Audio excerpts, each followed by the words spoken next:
जरा सोचिए, एक ऐसा गायक जिसकी आवाज पर पूरा देश झूमता था। जिंदगी एक सफर है सुहाना, यहाँ कल क्या हो किसने जाना। लेकिन एक दिन वो स्टूडियो के कमरे में चुपचाप बंद हो गया। ना किसी से बात की, ना कोई मुस्कुराहट, बस एक कागज को बार बार देखता रहा जिस पर लिखा था, मेरा जीवन कोरा कागज, कोरा ही रह गया। वो गायक थे किशोर कुमार। मैं शायर तो नहीं।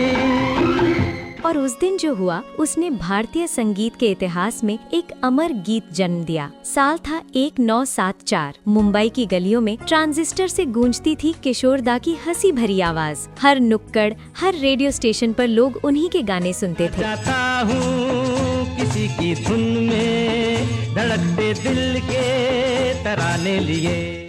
रूप तेरा मस्ताना, प्यार मेरा दीवाना, भूल कोई हमसे ना हो जाए। हर सुर में खुशी थी, मस्ती थी, जिंदा दिली थी। लेकिन उसी दौर में बन रही थी एक फिल्म, कोरा कागज। डायरेक्टर थे अनिल गांगुली, संगीतकार कल्याण जी आनंद जी और गीतकार MG हशमत। फिल्म की कहानी थी एक रिश्ते की टूटन, एक ऐसी चुप्पी की जो शब्दों से नहीं, एहसास से समझी जाती थी। जब गीतकार ने लिखा, मेरा जीवन कोरा कागज, कोरा ही रह गया, तो सबको लगा ये गाना किसी आम दर्द की कहानी है। लेकिन जब ये गीत किशोर दा के हाथों पहुंचा, तो ये सिर्फ एक गाना नहीं, उनकी अपनी जिंदगी का आईना बन गया। कहते हैं रिकॉर्डिंग से पहले किशोर दा सीधे स्टूडियो पहुंचे, लेकिन माइक के सामने खड़े होने से पहले वो एक कमरे में गए और दरवाजा बंद कर लिया। 1 घंटे तक कोई नहीं जानता था कि अंदर क्या चल रहा है। कल्याण जी आनंद जी बेचैन थे, कभी दरवाजे की ओर देखते, कभी घड़ी की तरफ, पर अंदर से कोई आवाज नहीं आई। किशोर दा उस कमरे में अकेले थे, कागज पर लिखे हर शब्द को पढ़ते जा रहे थे। मेरा जीवन कोरा कागज। हर बार ये लाइन दोहराते तो आंखों से एक बूंद गिरती। शायद उन्हें याद आ रही थी उनकी टूटी हुई शादी, रूमा देवी से जुदाई का दर्द, मधुबाला की मौत की खामोशी और वो अकेलापन जो शोहरत के बीच भी कभी साथ नहीं छोड़ा। करीब 1 घंटे बाद उन्होंने दरवाजा खोला। चेहरा शांत था, लेकिन आंखें बोल रही थीं, जैसे दिल का बोझ उतरने वाला हो। धीरे से बोले, चलो अब रिहर्सल करते हैं। 3-4 बार गाना दोहराया गया। फिर उन्होंने कहा, अब रिकॉर्ड करो। और बस पहली ही लाइन में सब कुछ बदल गया। मेरा जीवन कोरा कागज, कोरा ही रह गया।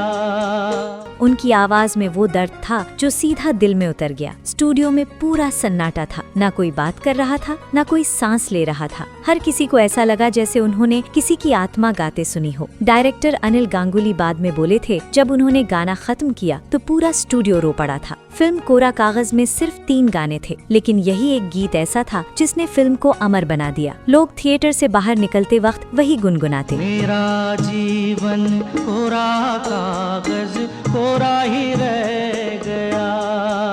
रेडियो पर बजता तो हर किसी का दिल रुक जाता, जैसे किसी ने अपने ही दर्द को सुरों में सुन लिया हो। साल 1974 की बिनाका गीतमाला में ये गाना नंबर 1 पर पहुंचा। हर तरफ इसी गीत की चर्चा थी। लोग कहते, किशोर दा ने इस गाने को गाया नहीं, महसूस किया है। फिल्म फेयर अवार्ड्स में ये गाना बेस्ट सॉन्ग के लिए नॉमिनेट हुआ, लेकिन ट्रॉफी चली गई महेंद्र कपूर जी के। और नहीं बस और नहीं, गम के प्याले और नहीं। लोगों को अफसोस हुआ, पर शायद मेरा जीवन कोरा कागज को अवार्ड की जरूरत ही नहीं थी, क्योंकि ये पहले ही करोड़ों दिलों में अपनी जगह बना चुका था। आज भी जब कोई इसे सुनता है तो आंखें अपने आप भर आती हैं, क्योंकि ये गाना सिर्फ टूटे रिश्तों की कहानी नहीं, बल्कि उस इंसान का सच है जिसने दुनिया को हंसाया, पर खुद के दर्द को सिर्फ सुरों में कह पाया। किशोर दा ने ये गीत गाया नहीं, उन्होंने जिया था। दोस्तों, जब आप मेरा जीवन कोरा कागज सुनते हैं तो आपको क्या महसूस होता है? क्या आपको भी लगता है कि कुछ दर्द शब्दों में नहीं, सुरों में छुपे होते हैं? कमेंट में जरूर बताइए। और अगर आपको ये कहानी दिल से अच्छी लगी हो तो वीडियो को लाइक, शेयर और सब्सक्राइब करना मत भूलिए, क्योंकि यहाँ हर गाना सिर्फ संगीत नहीं, एक एहसास है, एक अधूरी कहानी है।